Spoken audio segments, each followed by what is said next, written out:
مضارب اور مضارب، پیسے دینے والا اور کام کرنے والا، جی جی وہ جس ریشو پر منافع طے کر لیں گے اس ریشو پر وہ جو منافع آئے گا اس کو تقسیم کریں گے تمام اخراجات نکالنے کے بعد. ٹھیک ہے. اور اگر اللہ نہ کرے نقصان ہو جاتا ہے جی جی تو پھر نقصان کی شکل میں جو اسلامی مضاربت ہے اس میں پیسے والے کے پیسے ڈوب گئے اور محنت والے کی محنت ڈوب گئی. پھر یہ نہیں ہوگا کہ آدھے پیسے یہ ڈالے اور آدھے پیسے وہ ڈالے محنت کرنے والا، بالکل ٹھیک. وہ تو محنت کرنے والے پر ظلم ہو جائے گا. ٹھیک ہے. مضاربت کے لیے یہ لازمی شرط ہے اس کے صحیح ہونے کے لیے، سود سے پاک ہونے کے لیے، کہ نقصان کی شکل میں پیسے پیسے والے کے جاتے ہیں اور محنت محنت والے کی جاتی ہے. ہاں بالکل ٹھیک ہے. اس کو اچھی طرح ذہن میں رکھنا چاہیے. جی ٹھیک ہے. کئی لوگ کہتے ہیں ہم نفع نقصان میں شریک ہیں، اور وہ نفع نقصان میں شریک کا مطلب پہ پتہ کیا سمجھ رہے ہوتے ہیں؟ جی جی وہ یہ سمجھ رہے ہوتے ہیں کہ اگر نقصان ہو گیا، ₹1,00,000 میں نے آپ کو دیا تھا، جی جی بالکل. وہ نقصان ہو گیا تو اب 50 آپ ڈالیں گے، 50 میں ڈالوں گا. ایسے ہی.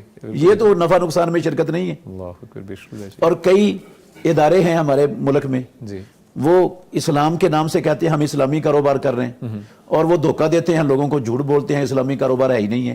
میں اس کی ایک چھوٹی سی مثال دینا چاہتا ہوں. جی جی وہ کہتے ہیں کہ ہم آپ کو نا، آپ کی فیکٹری ہے، میرے پاس پیسے ہیں، جی میں ادارہ ہوں ایک، آپ کے پاس پیسے نہیں ہیں، آپ میرے پاس آتے ہیں کہ مجھے پیسے دے دو، میں نے کاروبار کرنا ہے، میں آپ کو 3 سال کے لیے آپ کے فیکٹری کے مطابق خام مال لے کر دے دیتا ہوں، بالکل ٹھیک. اور ہمارا معاہدہ طے ہو جاتا ہے کہ اتنے سالوں میں اتنی قسطوں میں آپ نے یہ پیسے واپس کرنے ہیں اس ادارے میں، جی ٹھیک ہے. اور منافع بھی اس کے اندر طے شدہ ہوتا ہے، وہ کرنا پڑتا ہے. جی جی اب ہو گیا نقصان، جی بالکل. سارے پیسے ڈوب گئے. ڈوب گئے. اب وہ جو ادارہ ہے نا، وہ گلے پہ انگوٹھا رکھ کے اس تاجر سے سارے پیسے وصول کرتا ہے. ہاں بالکل ٹھیک ہے. منافع کے، بے شک وہ منافع کے بغیر کرے گا، طے منافع کے ساتھ ہوا تھا، اب نقصان ہو گیا، وہ اصل پیسے ضرور لے گا ان سے. تو یہ کون سی اسلامی کاروبار ہے اور اسلامی طریقہ کون سا ہے؟ یہ جی بالکل. یہ تو دجل ہے، دھوکہ ہے. بالکل.